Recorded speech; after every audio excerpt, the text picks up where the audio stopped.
Hello and welcome to DVB English News. I'm Joe. In this week's headlines, an artillery attack in Laukkai kills 10. The Arakan Army claims it rescued 100 trapped civilians in Pauktaw. Over 70 have been killed in the Karenni State capital of Loikaw. The National Unity Government says surrendered troops are being treated humanely. 10 people were killed by an artillery strike on Laukkai, located in the Kokang self-administered zone of northern Shan State, on November 22nd. The Myanmar National Democratic Alliance Army, or MNDAA, blamed the military. Regime media blamed the MNDAA for the attack. Residents were unable to confirm which side fired the artillery shell.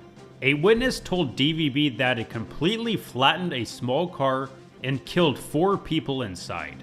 Laukkai residents are trapped inside the town, and the military is refusing to let them leave.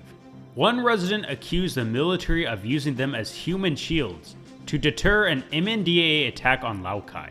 Local rescue teams stated that they are trying to reach those trapped to provide them with food. The Arakan Army, or AA, announced that it rescued nearly 100 civilians and retook some positions lost to the military in Pauktaw Township on November 21st. Karenni, the AA spokesperson, said there are more than 100 civilians still needing to be rescued. Fighting between the AA and the military began in Pauktaw Township on November 15th. The AA accused the military of using civilians as human shields and committing war crimes against the people of Arakan State. An informal ceasefire between the AA and the military, which began in November 2022, ended as fighting resumed between the two in several northern Arakan State townships on November 13th. Over 70 people have been killed and homes have been damaged by airstrikes and artillery carried out in Loikaw since November 11th. More than 30,000 have fled the city, and around 10,000 residents remain in Loikaw. One told DVB that the cost for transportation to leave the town is beyond the means of most people. Residents claim that it can cost up to 1.2 million kyat for a ticket due to rising fuel prices. Telecommunications services were shut down in Loikaw on November 22nd. The Karenni Nationalities Defense Force, or KNDF, claimed that 204 Loikaw University staff are under the care of the Karenni State Interim Executive Council and will be reunited with their families. The university's rector denied rumors that he was killed in a video message released by the KNDF.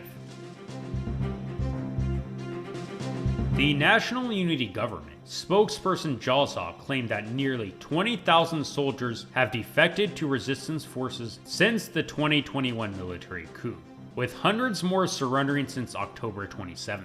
He said that the NUG and resistance forces are collaborating on the battlefield, and to ensure surrendered soldiers or defectors from the military are treated humanely.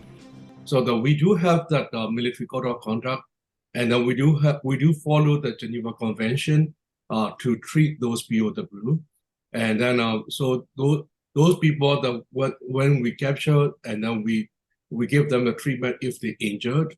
And then also even some of them, if they want to go back home, and that we even give them the financial support, and then also arrange for them to go back to their safety. That was Jalsa, the spokesperson for the NUG. DVB data states that since October 26th, 326 soldiers, police, and pro-military militia members have surrendered. And that's all for this week's headlines. I'm Joe. Stay tuned to DVB English News on Facebook, YouTube, X, Instagram, Threads, and TikTok. Follow us on Spotify, YouTube Music, Apple, and Google Podcasts. We are available wherever you get your podcasts. Thanks for listening.